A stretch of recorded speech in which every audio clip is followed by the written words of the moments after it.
Ummanni Oromoodhaan hiree sabquunnamtii ammayyaatti fayyadamee aadaa isaa guddisuun seenaa isaa barsiisuu fi falaasama mirgaatii fi walkakkaasuu isaa ittiin dandeessisu argachuudhaaf qabsoo guddaa godhaa tureetii jira. Gaafaam Ayyub Abubakariitii fi Sheekh Muhammad Rashid Abdulleedhaan afaan Oromoom raadiyoo akka hin cabsine garuu golgaa gabrummaadhaan akka cabsu mirkaneessanii kaasee falmaan sagalee saba kanaa ol kaasuudhaaf godhamu takkaam adda citee hin beeku. Akkam jirtum kabajamtootaam daawwattootaam TV FIBdhaam qophii keenyaam namjabaa har'aatiin gaazexeessaa buleessaa fi hangafa Oromoodhaam Ayyub Abubakar isiniif qabannee dhiyaanneetii jira. Anabbo maqaasootiin kun qophii namjabaa FIBtiin hamma xumuraatti nu faana ta'aa isiniin jennaam.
Dandeettii kennaa uumamaa fi beekumsaan barataniin gargaaramuudhaan saba isaaniitiif waan hojjetaniif yookiin isaan laalaa fi rakkina saba isaanii hiikuuf tattaaffii godhanii fi wareegama baasaniin seenaan saba isaa keessatti boqonnaa miidhagaa namoonni qaban qooda gammachuu wal caalan illee yeroo fi naannoo maraa keessatti hin dhabamanii. Garuu waan hundaa biratti dinqiifamaa ta'e hojjechuun hawaasa keessatti jijjiirama guddaa fidanii akka urjii bakkalchaatti hiriyoota isaanii caalaa ifanii warra mulatanii ammoo yeroo fi saboota hundumaa keessaa akka jibriitti jiraatu. Jarri waan hojjetaniin waan bu'uureessaniin yookiin ammoo xurreetii baasaniin hawaasa keessatti jijjiirama aadaa fidan kun eenyummaa isaanii bara baraatiin kan hanga'uudha. Eegaam isaan addunyaa kanarraa deeman illee bakka isaan hin jirretti hojii fi seenaan dhaaban edda godhatee lalisaa kan deemuudha. Hayyummaa fi jagnummaan isaanii kabajaa fi jaalalam dheerina yeroo hin irraanfatamneen kan yaadatamuudha. Maqaa fi yaadannoon isaanii dhalootarraa dhalootatti tarkaanfataa bara baraan kan deemus ta'a.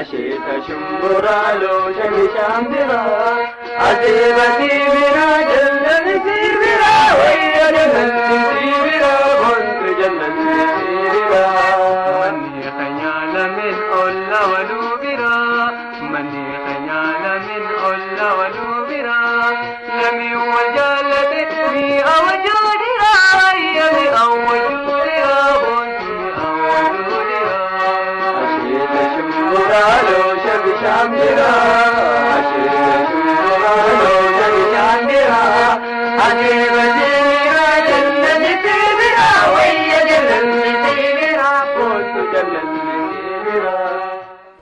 Afaanii fi aadaan Oromoodhaan kan diinni dhabamsiisuudhaa fi jibbaataati ture dandeettii fi murannoo dura dhaabbachuudhaan afaan Oromoom afaan boonsaam akka barbaachisutti itti gargaaramuu danda'amu ta'uu hojiin argisiisuun aadaa fi afaan Oromootiif bu'uuraam hin dagatamne dhaabuun seenaam qabsoo guddinaam aadaa fi afaan Oromoo keessatti namni maqaan isaa qalama hin gogneen barreeffame gaazexeessaam Ayyub Abubakar ture. Ayyub Abubakar bara 1941 baa Oromiyaadhaa godina Harargee lixaa magaalaa Cirootti dhalate. Bara ijoollummaa isaa Oromoonni baay'inaan akka barnoota hin arganne daba mootummaam Abbaa Irreem Haile Sillaaseetiin hojjetamaa ture jalaam Oromoon miliqee hiree barnoota argatan kanneen qubaan laakaman keessaa tokko kan ta'e Ayyub Abubakar ture. Ayyub qarummaa sammuu qaamaatii fi barnootaan akkasumas ispoortiidhaan qaamni isaa cimaa fi beekamaa namaa ture. Dorgommii ispoortii sadarkaa kutaa Oromoo Harargeetti bara jaam walitti aansuudhaan adeemsifame qooda irratti fudhatee injifannoo boonsaas galmeessisaa tureetti jira jedha galmeen seenaa isaa.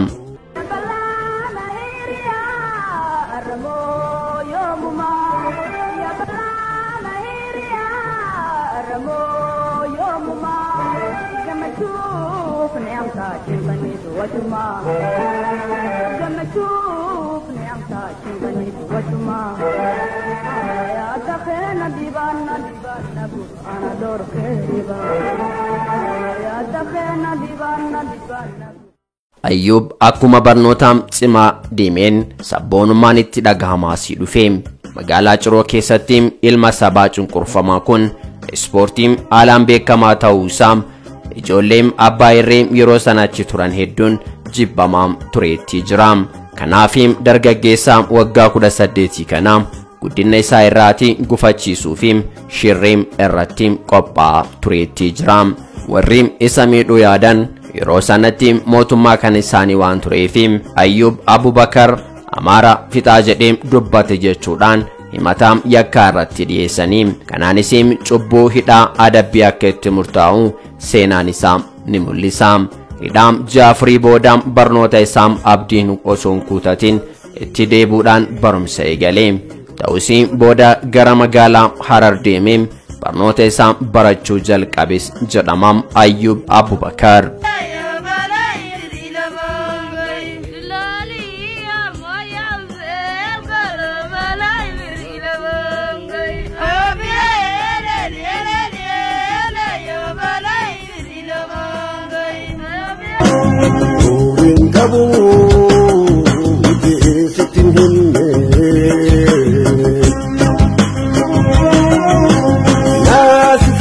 Gaazexeessaan Ayyub Abubakar bara 1960tti Hararitti barumsa sadarkaa lammaffaa erga fixee booda obboleessa isaa biraa magaalaa Finfinnee akka galuun seenaan isaa ni ibsa.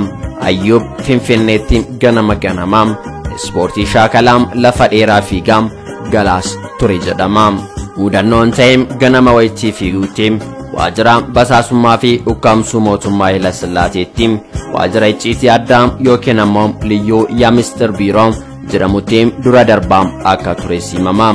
Hooggantoonni waajjirichaa Ayyub ganama akka fiigu arginaan akeeka isaaniitiin akka ukkaamsanii fi ajjeesuu irratti bobbaasanii itti fayyadamuudhaan ari'aa turanis jiru jedhama.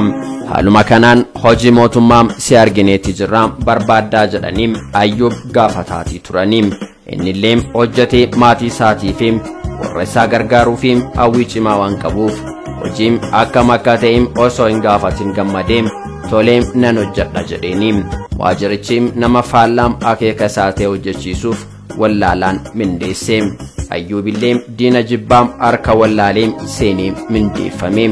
Erga hojii jalqabee boodaam akeekaa fi sochiin waajjira sanaam sirriitti haa hubachuu malee isee keessaa ba'uun rakkisaa waan ta'eef murtii akkasiin garatti qabate. Garuu yeroodhaaf riphee keessa taa'uu kan filate. Murtiin garatti qabatillee waajjira basaasummaa gadi lakkisee hatattamaan biyyaa ba'uu kan turedha. Haaluma kanaan gocha hamaa mootummaan uummata irraatiin gaati tureef meeshaalee ragaa ta'an walitti qabatee dhuma bara 1961tti diina kiyyaa fira kiyyaa yaada jedhuun biyya Sumaalee dhaquudhaaf dookumeentarii waajjirichaa keessaa walitti qabatee fudhateem konkolaataa meeshaa baatuun gara bahaa biyyaatti qajeeleem. Finfinnee keessa badee deemuu isaa akkuma beekameen akka qabamu ajajni mootummaadhaan irraatii naannoo hundatti ergamus jalqabeem. Daandiin karaa maraa keessaatti loltoonni ramadamuudhaan sochii Ayyuub eeguutti jalqabaniim. Barbaadummaa kanaanii magaalaa daangaa qarqara Somaaliyaatti argamtu Togoo Wucaalee jedhamtutti hidhattoonni mootummaatiin kan qabameem. Dookumentiiwwan garuu osoo hin qabanin uffata isaa waliin dubartii takka fuutee gara Somaaleetti akka dabartellee seenaan gaazexeessaa Ayyuub Abubakar ni ibsa.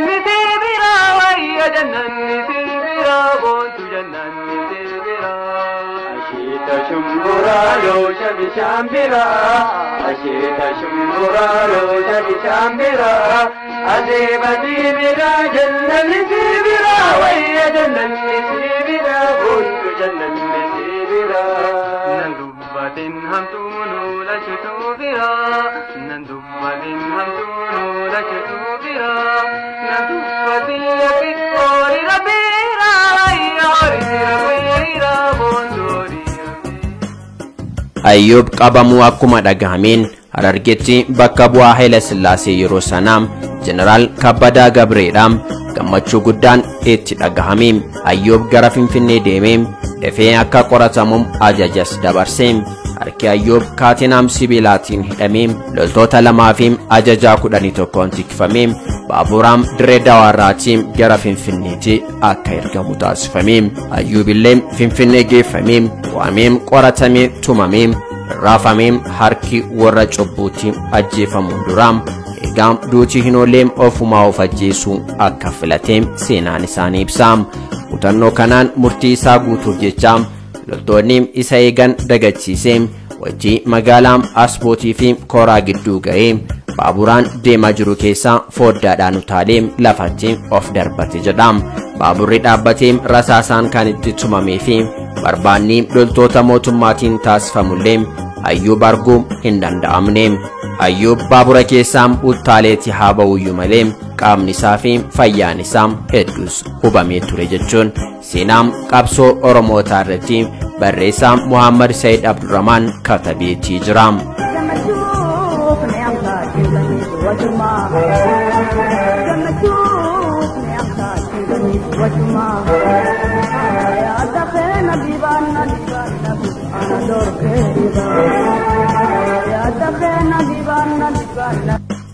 Haadha kanaan ajjeechaa diinaa jalaa kan miliqee sibiilaam ittiin hidhamillee ofirraatii baasee kan darbe Ayyuub ammallee karaa biyya Somaalee adeemsa jalqabaa taasifatee imaluutti eegale. Ayyuub yeroo gabaabaa booda magaalaa Arraagisaa ga'ee dubartii uffataa fi dookumentii isaa fuutee barbaadeetti argate. Dookumentii Finfinnee baasee qabatee gara Moqodishootti qajeeleeni. Gochaa yeroo san mootummaan uummatarraan qaqqabsiisaatii jiru Moqodishoom akkuma ga'een mootummaan Gabroobsaan yeroo sanii gochaa cunqursaa uummatarratti hojjetaa jiru saaxila baasuudhaa fi ummata dadammaqsuudhaaf sagantaa raadiyoo barbaachisaa ta'uu hubate Ayyuub Abubakar mootummaan Somaaleetti dhiyaate qophii qabuu fi fedhii isaa ibse. Sagantaa reediyoodhaan akka heeyyamamuufis gaafataatii ture jedha. Mootummaan Somaaliyaa yeroo sanitti illee fedhiin keessa isaa waan jiruuf yeroo jalqabaatiif afaan Amaariffaatiin akka dabarsuuf carraan kennameef. Booda keessaa Haji Muhammad Rashid Abdullee wajjin ta'uudhaan afaan Oromootiin sagantaa adda addaa dabarsuun eegalanii. Ayyuub hiree argate kanatti fayyadamee dookumentiiwwan waajjira basaasummaa mootummaa Haile Sillaasee keessaa fudhateen akka ragaatti qabatee duulaan farra mootummaa Haile Sillaasee qilleensarraan oolchuun itti fufe. Mootummaan Haile Sillaasee ummatoota cunqurfamaa irratti gadi qabuu fi miidhaa guddaa hojjetaa akka ture reediyoo sanatti fayyadamee saaxiluutti eegale. Mootummaan Haile Sillaasee dhoo'insa badii hojjetu ajjeechaa fi ukkaamsa raawwatuun ummata biyya keessa jiruu fi kan biyya alaa jirutti ifa taasisuun itti fufe. wachuma jamachuf ni amsa chingani wachuma ya dakhena divana ana dor keriba ya dakhena divana sagalee isaam tan namatti toltu sanaan ummanni Oromoodhaan bakka jiru maraatiin sirnaam diddaa gabrummaatti akka duulu kakkaasu irratti carraaqqii cimaas taasisaa tureetii jiraam. Akkaataa inni itti ibsuu fi fakkeenya inni itti fayyadamu waan qabatamaan mul'atu waan ta'eef hojiin sagantaam raadiyoo irratti hedduus jaallatamaatii ture. Yeroo baay'ee walaloon inni dhiyeessuun qalbii dhaggeeffattoota harkisaas tureetii jira jedhama. Biyya keenya maqaa jijjiiranii Ciroom Asabtafarii Haromaayaam Allamaayaam jedhanii moggaasanii yaa warraam Asabtafarii Abalumataa Cireem yaa warra Baabilee Garaadinaa Ableedhaan muriim jechuudhaan uummata Oromoodhaan kakkaasaa tureessii jira jedhama.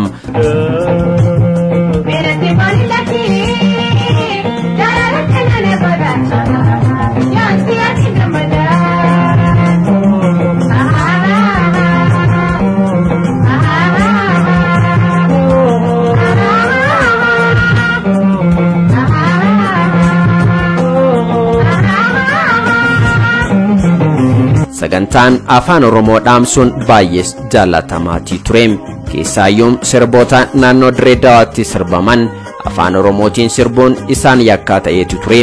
Mootummaan gabroonfataa yeroo sanii qabdee hidhuu barbaaddu jalaa dheessanii Moqadishoo kan dhaqanii fi dagaagina hojii sagantaa afaan Oromoo raadiyoo Moqadishoo sanii fi gargaarsa guddaas ta'eetii jira.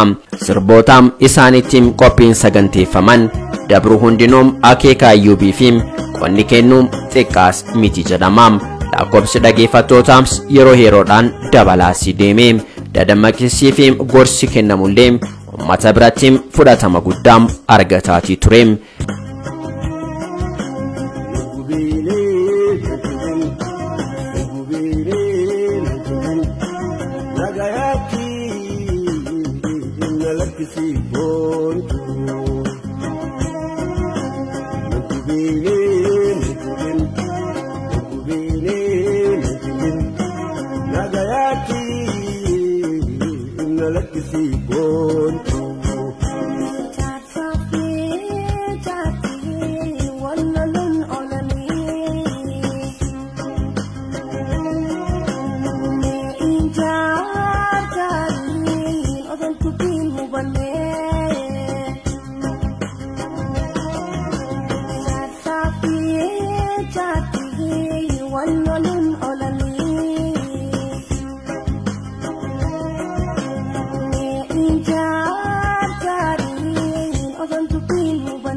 mootummaan Haile Sillaaseedhaan sagantaa raadiyoodhaan Moqadishootiin ummataaf kennamu akka dhageeffanni taasisuudhaaf magaalaa Hararitti reediyoo afaan Oromoo banuuf dirqama seettitee jedhama. Haa ta'u malee akka raadiyoo Moqadishoo sanatti sagantaa ummata harkisuu waan hin qabneef akka isaan yaadan hin taaneef ture. Uummanni Oromoo birattis fudhatama argachuu dhabuudhaan raadiyoo Moqadishoo sun mootummaa Haile Sillaasee baay'ee kan sodaachise waan ta'eef Ayyuub ukkaamsanii lubbuun waajjira gara Finfinnee fiduuf karoorri jalqabaas wuxineeffamee ture jedhama. Isa ukkaamsuudhaaf gara Somaaleetti nama bobbaasuu maallaqa erganiin nama itti bituun shira jalqabaa irratti qophaa'ee ture. Maallaqa hedduu ajajuudhaan humna poolisii Somaaleedhaan Jeneraal Abshir jedhamu itti bituun danda'ames jedhama. Jeneraalichi waan kennameef erga fudhatee booda poolisoonni mootummaa ajajuudhaan Ayyuubii fi hiriyaa isaa kan wajjin hojjetu Geetaachoo Garadaa nama jedhamu isaan mana Ayyuub keessa waliin ta'anii jiranii ukkaamsanis jedhama. Ayyuubii fi hiriyaa isaas harka isaanii erga hidhaniitii booda poolisiin Somaaleetiin gara Ogaadenitti ergamanis. Haa ta'u malee Ayyuubii fi Geetaachoon mootummaa Haile Sillaaseedhaan dabarsee kennuuf yaaliin godhe tattaaffiin isaa bakkas gahuu hin dandeenye jedhama. Konkolaataan isaan ittiin deemaati turanii karaa irratti humna waraanaa Somaaleetiin walitti sakattaamutti dubbiin ifa baate. Ayyoob yeroo lammataatiif diina harkaas ba'uutti danda'e.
Badiin Ayyoob irratti raawwatame sanaafi hoogganaan ukkaamsee hafee poolisoonni ajajaman hidhamuus danda'e. Kana booda Jeneraalli ukkaamsee fi Ayyoobii fi Geetaachoon hojii irratti bobba'an dhiisanii paaspoortii fi maallaqa fudhatanii biyya akka ba'an gaafates jedhama. Geetaachoon tole jedheetti deeme. Ayyoob garuu deemuus didee Moqadishootti deebi'ee kutannoo cimaadhaan sagantaa afaan Oromoo sagalee isaa miidhagaa sanaan ummata isaa dadammaksuu fi sirna gabroonfataa mootummaa yeroo sanii haalaan saaxiluus cimsee itti fufe.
Mootummaan yeroo sanaa ammallee akkuma aadaa isaatti yoo Ayyoobiin ajjeefame sagaleen afaan Oromoodhaan raadiyoon dhagaamuu ni hafa jedhee waan amaneef isa ajjeesuuf tarkaanfii cimtuu fudhachuun dirqamachi ta'e. Miseensi humna waraana Itoophiyaa keessaa kumaandoowwan filatamaan gara Moqadishootti ergamuutti jalqabanii isaanillee namoota ciccimoo jedhaman kanneen bara san keessatti ajajaa dhibbaa turan akka ta'anillee seenaan isaanii ibsa. Gaazexeessaan Ayyuub Abubakar bootaa sodaa malee lubbuu isaa ummataaf dabarsee kenneedha. Akkasumas haqaa fi mirga saba isaatii fi mormataa nama tureedha. Haa ta'u malee jaadolessaa keessa ture bara 1967 ture. Ganama tokkoon akkuma bishaan daakuuf baay'inii achi buuteen isaa dhabames jedhama. Boodarraam lubbuun isaa ajjeefamus kan mirkaneeffame naannoo bara 1967 akka ta'e galmeen seenaa isaa ni ibsa.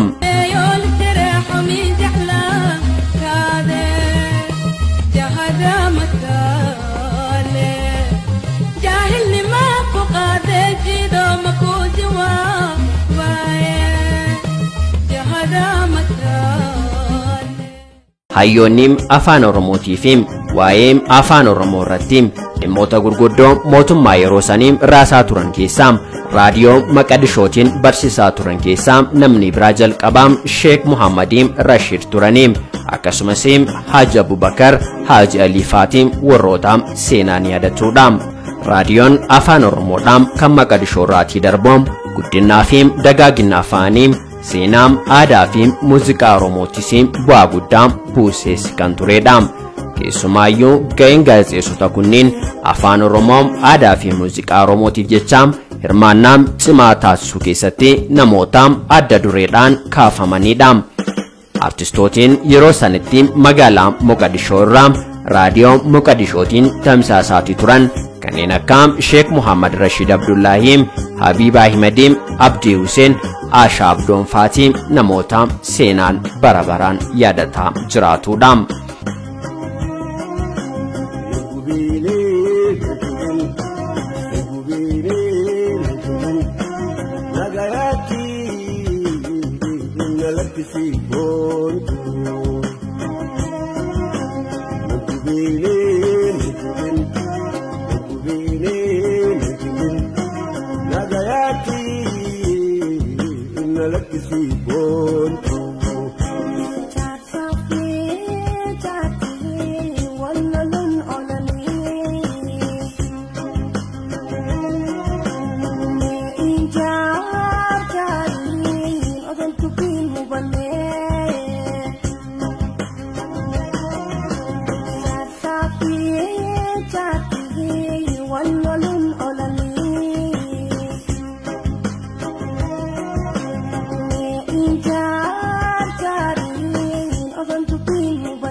Egaa kabajamtoota daawwattoota qophii namjabaa keenyaarraa dandeettii kennaa uumamaa fi beekumsa baratanitti gargaaramuudhaan saba isaaniitii fi gaazexeessaa umrii isaa guutuu uummata isaatiif wareegame Ayyub Abubakar irratti qindeessinee asumaan goolabna.